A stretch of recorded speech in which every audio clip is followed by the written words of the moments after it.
Bill Shorten's being accused of plotting a grand theft from pensioners and self-funded retirees. Labor's unveiled plans to scrap a multi-billion-dollar tax refund for shareholders, claiming the rich are getting an unfair benefit. But the government's been quick to counter, arguing that investors on lower incomes will also be slugged and robbed of much-needed returns from their shares. Here's political editor Andrew Probyn.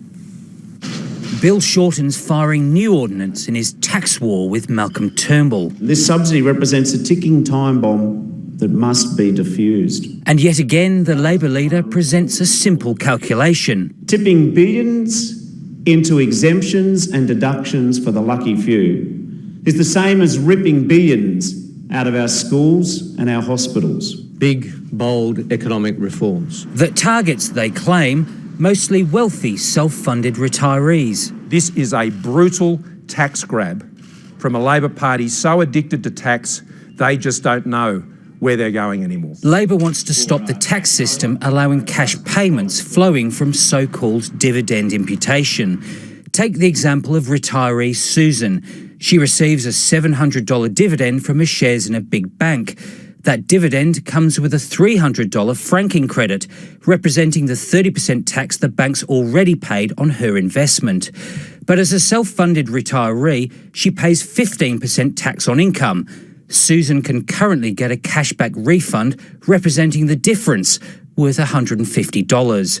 It's those cashbacks that Labor would stop. The current tax system has advantages in it which are weighted to the very wealthy and to large corporations. More than 1 million Australians who are self-funded retirees, many of them on pensions or part pensions, will end up paying more tax. That's not good tax design, it's theft. Whatever it is, it's lucrative, generating $59 billion over a decade.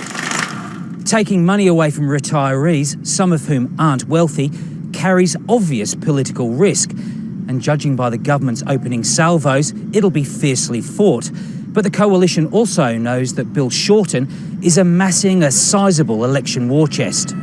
On top of Labor's curbs on negative gearing and capital gains tax, its clampdown on income splitting and opposition to Malcolm Turnbull's proposed company tax cuts, Bill Shorten has tens of billions to spend. We're clearing the decks to make sure that we have a stronger budget position, to make sure that we can fund our schools and hospitals, and to make sure that we can offer tax relief for lower middle income Australians. Tax cuts to sweeten any lingering sourness. Andrew Probyn, ABC News, Canberra.